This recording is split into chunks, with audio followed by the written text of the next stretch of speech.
commission EDS au sein de la Croix-Rouge, c'est une commission d'abord chargée des enterrements dignes et sécurisés et des activités qui rentrent dans le cadre des missions de la Croix-Rouge. Parce que parmi les missions de la Croix-Rouge, nous avons la grande mission, celle de prévenir les maladies. Et l'équipe EDS, ou la commission EDS, c'est une commission qui se retrouve dans la prévention contre les maladies. Et nous sommes dans ce que nous appelons la prévention et contrôle de l'infection, ou la PCI. C'est dans cette grande commission que la sous-commission EDS va se retrouver. Et quand nous disons prévention des maladies au sein de la Croix-Rouge, c'est une grande commission dans laquelle nous faisons les sensibilisations dans le cadre de prévention des maladies. Nous faisons la prévention et contrôle de l'infection, PCI, ce que nous faisons aux hôpitaux. Et nous faisons maintenant les enterrements dignes et sécurisés, EDS. Ça, c'est pour couper la chaîne de contamination ou la chaîne de transmission du virus. Donc, par rapport à nos missions au sein de la Croix-Rouge, cette grande mission de prévenir les maladies, couper les chaînes de transmission, c'est une grande commission par rapport à ce que nous avons comme mission dans la Croix-Rouge. Donc, le côté, la chaîne de transmission des différentes maladies, comment est-ce que la population peut chaque fois se comporter pendant les deuils? Parce que chez nous, à Butembo, dans notre culture, quand il y a deuil, c'est tout le monde qui est censé venir pleurer avec la famille éprouvée. Et alors que quand il y a beaucoup de gens, il y a difficulté de transmission. Parce que comment est-ce que la population peut chaque fois se comporter? Bien. Par rapport au comportement de la population, nous allons même commencer à la période Ebola, où la manière dont les choses étaient en train d'être faites, ça n'a pas rencontré la culture de la communauté Ira, la culture de notre milieu par rapport à la gestion des deuils. C'est comme ça qu'il fallait beaucoup communiquer aux gens pour leur dire par rapport à l'épidémie, par rapport à une maladie grave, voici les comportements, voici la conduite à tenir et que ça demande que la communauté d'abord comprenne. Parce que nous avons dit, pendant l'Ebola, quand Ebola est venu, il ne fallait pas manipuler le corps, il ne fallait pas toucher le corps, il ne fallait pas toucher les habits du défunt, il ne faut pas toucher les liquides sécrétés par le défunt parce que ces liquides contiennent le virus. Et que donc, pendant cette période d'épidémie, c'est comme ça que les EDS sont nés. Parce que pendant les épidémies, il faut que le corps soit bien traité, il faut que le corps soit sécurisé, il faut que le corps soit écarté du milieu où les gens sont assis. Donc, il fallait une certaine distance lorsqu'il y a un deuil, des cas confirmés d'Ebola, pour que les gens ne soient pas rapprochés du défunt afin d'éviter tout contact lié à ça. Et que donc, on en faisait les enterrements pour dire, si nous laissons la communauté enterrer, la communauté va manipuler le corps, la communauté n'est pas formée en matière de protocole d'enterrement digne et sécurisé, et que donc, il faut qu'il y ait des équipes spécialisées pour ça. Donc, les deuils, effectivement, comme vous l'avez dit tantôt, fait appel à beaucoup de gens. La communauté va venir, les familiers vont venir, les connaissances vont venir, et tout le monde va se retrouver à côté du deuil, à côté du corps, pour dire, nous voulons pleurer un membre de notre famille. Et que donc, comme tout le monde va venir, tout le monde va venir participer au deuil, ça demande qu'il y ait des précautions adéquates pour éviter tout contact ou pour éviter toute contamination à côté de ce qui a été comme deuil. Et que donc, pendant le deuil, nous disons, il ne faudra pas se rapprocher du corps. Il ne faudra pas manipuler le corps. Il ne faudra pas toucher tout ce qui peut être mis à jeu par rapport à l'enterrement de la personne qui est décédée. C'est comme aujourd'hui maintenant. Avec Covid, on nous dit qu'il faut que les gens prennent une distance d'au moins 1 mètre. Or, quand nous nous entassons, parce qu'il y a un deuil, nous risquons de nous contaminer entre nous parce que nous serons trop serrés. Nous allons pleurer les morts, mais ça demande que l'on prenne des précautions adéquates pour éviter toute contamination au lieu même du deuil. C'est comme ça qu'aujourd'hui, là, avec les situations qui arrivent, avec Covid qui arrive dans les milieux, ça demande que nous puissions accepter de prendre cette distance, 1 mètre ou plus, pour ne pas nous contaminer mutuellement. Autre chose par rapport à ça, les corps que nous manipulons, si c'est un corps Covid, confirmé Covid, ça demande que ceux qui vont manipuler les corps soient d'abord outillés en matériel. Et nous avons surtout les cache-nez. Pour aujourd'hui, dans les enterrements des corps Covid, on n'a pas demandé que les gens mettent les combinaisons comme on les faisait avec Ebola. Et on peut mettre seulement les cache-nez. Donc l'équipe qui travaille peut être habillée à cache-nez. Il faut mettre les gants. Il faut peut-être mettre des blouses hygiéniques. Et il faut être peut-être habillé à bottes. Ça c'est, au moins par rapport au protocole aujourd'hui, ce qui est des corps Covid. Mais pour la communauté, ça demande que nous ne puissions pas nous rapprocher, nous ne puissions pas nous serrer, être trop entassés, trop serrés, parce que entre nous qui venons participer à ces deuils, nous pouvons nous contaminer mutuellement. Et ça, c'est par rapport à un corps Covid. Et pour ce corps qui n'est pas confirmé Covid, mais mort?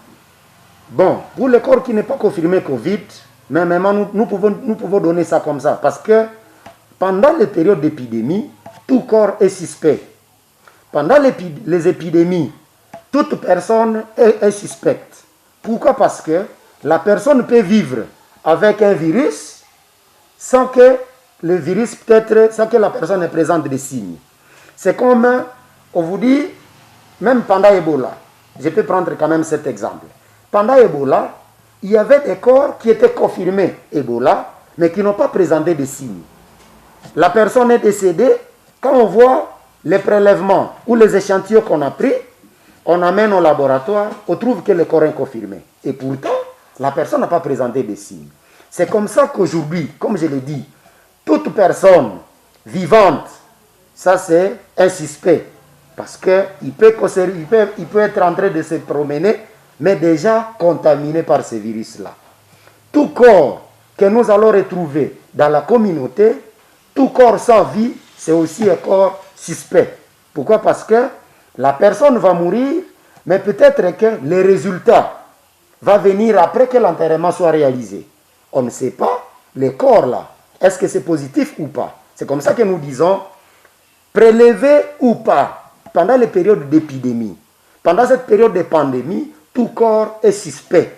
Et que donc, ceux qui vont manipuler ce corps-là, il faut qu'ils soient habillés, il faut qu'ils soient protégés.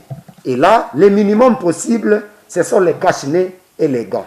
Pour aujourd'hui, au moins, c'est comme ça qu'on est en train de faire, jusqu'à ce que peut-être il y ait des dotations, jusqu'à ce que peut-être il y ait d'autres matières à terme des protocoles de gestion des corps Covid. C'est-à-dire que les corps Covid ne présentent pas un grand danger des contaminations?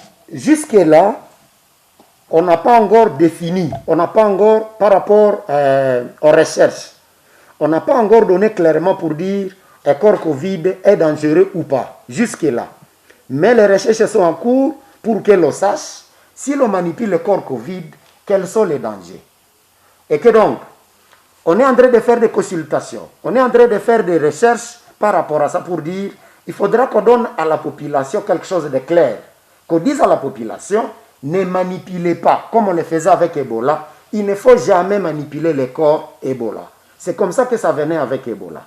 Aujourd'hui, avec Covid, il n'y a pas encore de preuves qui disent qu'il ne faut jamais toucher. C'est comme ça que nous disons, comme nous devons mettre les mesures de protection, il faudra quand même, ceux qui vont manipuler le corps, qu'ils soient munis de cache-nez et qu'ils soient munis de gants de protection pour que, après que le corps soit enterré, qu'il n'y ait pas encore des gens qui retombent malades Parce qu'ils ont enterré les corps, ils ont manipulé les corps. Donc, comme je l'ai dit tantôt, jusqu'à aujourd'hui, on n'a pas encore des éléments par rapport, des éléments clairs pour dire attention avec le corps Covid, parce que par rapport à ce qui est dit, le corps ne donne pas de l'eau, ne donne pas de sécrétions, et que donc, il n'y a pas de liquide qu'on va dire, non, il faut faire attention avec ça. C'est comme ça que, comme nous avons ces mesures-là, il faut quand même, ceux qui vont manipuler les corps, qu'ils soient munis de cache-nez et des gants. Oui, bien sûr, le Butembo n'est pas jusqu'à présent pas habitué à des gens qui viennent avec masques, des gants pour, en fait, l'équipe de l'enterrement digne et sécurisé. Vous pouvez avoir un message particulier à ces gens-là, les laisser libre travail, parce qu'au moins eux, ils ont la formation par rapport à la protection quand il y a de... Bon, par rapport à cette habitude, c'est vrai, on ne va pas dire que comme les gens ne sont pas habitués, il faut les laisser danser. On continue toujours à parler aux gens. C'est comme ça que nous sommes en train d'animer des émissions dans des radios. Nous sommes en train de faire la sensibilisation sur le terrain pour parler aux gens. Comment il faut se prévenir? Vous êtes dans un deuil, comment il faut faire? Vous avez un malade, comment il faut faire? Mais jusqu'aujourd'hui, ce qu'on est en train de donner aux gens, c'est d'abord être muni de cache-nez. Vous entrez dans un regroupement, vous entrez dans un groupe de gens, il faut que d'abord, le minimum possible que vous ayez votre cache-nez. Autre chose, si vous avez des moyens, ayez quand même avec vous un désinfectant. Comme ça, quand vous vous promenez, que vous ayez quand même un désinfectant, vous avez touché quelque chose, lavez-vous les mains avec le désinfectant. Si vous arrivez devant un lavabo, il faut vous laver. Donc, les mesures élémentaires jusqu'aujourd'hui, ce sont d'abord les cache-nez, le lavage des mains. Mais nous qui manipulons les corps, nous ajoutons maintenant les gants. Mais aujourd'hui aussi, on va vous dire, vous voulez voyager en avion, au moins ce qui est déjà là, vous voulez voyager, mettez aussi les gants. Parce que là où vous avez touché, la personne peut-être a éternué et qu'il y ait des gouttelettes qui vont peut-être se focaliser quelque part, qui vont se retrouver dans l'atmosphère, et vous, quand vous allez passer, vous allez toucher votre serrure, vous allez toucher un matériel, si vous n'avez pas de gants que vous allez jeter après, vous allez partir avec ces gouttelettes-là qui sont contaminées. Donc jusqu'aujourd'hui, on continue à dire aux gens de se munir de cache-nez. À côté de ça, si vous avez des moyens et que ça ne vous gêne pas, normalement, vous devez aussi porter des gants. Pour que toutes choses que vous allez toucher, parce que les gants c'est usage unique, vous allez ôter les gants, vous les jetez, vous prenez d'autres. Ça c'est pour vous protéger. Donc nous demandons à la communauté d'être toujours attentif à ce que les médecins nous disent, à ce que les mesures barrières disent, à ce que les leaders communautaires nous disent, pour que nous puissions échapper à cette pandémie qui est en train de ravager notre communauté. C'est moi qui vous remercie. Alors vous allez synthétiser. Bwana Kizito, kama siku hii ambayo tunavivre COVID-19, unaweza ambia watu nini concernant manière de bakasha jiprotéger juu basijikontamine lors ya madeni? Bon, merci mwanahabari kwa ile swali. Kitu muhimu tutambia watu ni kusema kama mesure de protection c'est une mesure d'hygiène par excellence. Pour dire quoi? Kama tunaweza kurevenir en période ya Ebola, on nous a dit il faut pas manipuler les corps, il faut nous laver régulièrement les mains, il faut pas manipuler les habits d'un malade d'Ebola ou d'un défait d'Ebola. Et cela c'était pour dire on veut couper la chaîne de transmission. Donc, kama hatukamate ma mesure barrière avec beaucoup de considération, tunaweza kukua surpris, batu ba mingi wanapotea. Or, tulipoteza watu mingi mu periode ya Ebola. Hatupendi tena ile gisi tulipoteza wafamilia za mingi mu Ebola, tena tuendelee kupoteza wafamilia za mingi mu COVID. Donc, madeye zinakuwa, yani tunaweza kuambia watu gisi ma mesure barrière ziko. Tunaenda kwenye kilio, mais tukamate quand même ile distance, il y a 1 mètre ou plus, pour que mwenye iko pembeni, hata kama anaweza kuwa na kakikohozi yake, hata kama anaweza kuwa na homa yake, ile magutelete zake zisiende atake mwenye iko pembeni yake. Kitu ingine, wakati tunaenda kudai, tukweka meme kila mtu na kashine yake. Comme c'est ce qui est en train d'être dit, c'est ce qui est en train d'être fait aujourd'hui. Prenons par exemple kumorgue, gizi viko na kuwa. Senye tunaenda kumorgue, kama morgue iko na lupango, tusiingize watu plus de 20. C'est pour dire ile watu kale ka espace kwenye tutafanya ile kazi ya morgue, watu wakuwe na wanaweza kukua espacé. Kama tunaingia mu morgue, tuangalie ule mwenye alikufa, mbele tu aende zikiwa. On ne peut pas faire entrer tout le monde. Mais tena wanaingia kwa utaratibu. Ile ni kuprevenir, ni kuleta vitu venye vinaweza saidia tusijikontamine, tusiambukizane wakati nyewe tunakuwa na kilio.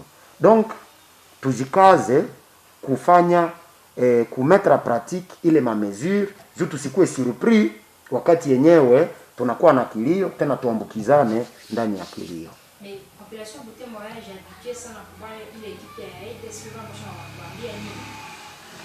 Bon, par rapport à mon enterrement, je pense jusqu'aujourd'hui ma équipe a été activée comme telle, que c'est ma enterrement zikoué, mais on est en train de faire en sorte que tu accompagnes population.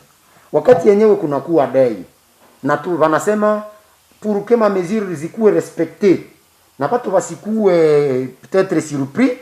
Bon, un minimum une équipe ya aide sineza kuya kufanya lever ya corps ku morgue mpaka ku lieu d'enterrement, wala kutosha corps mu morgue mpaka corps iko exposé parce que corps imekuwa traité mu morgue na ikisha kuwa traité on peut donner à la famille.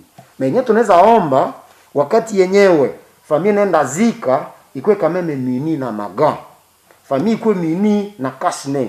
Je venye batabeba cercueil, bakuwe kama na wanaweza kuvala maga na bakuwe aussi bamevala cache-nez. Inaweza tusaidia. Même pendant Ebola on est arrivé à ça. Tukishaangalia famille, tunasaidiana na famille, nous comme équipe EDS, la famille nous aide. Tunaweza mvalisha combinaison, juu tunafanya sécurisation. Senye tunaenda kwa enterrement, tunaenda na corps, tunafika kulie d'enterrement, tunawapatia maga, banatusaidia kufanya enterrement. Même pour Covid c'est comme ça. La communauté peut se prendre à charge par rapport à ça, mais banaitika pour respecter ma mesure barrière pour que famille yende enterrer, mais lakini baweze kuvala aussi maga bale benye batafanya enterrement. Ni mimi nawashukuru.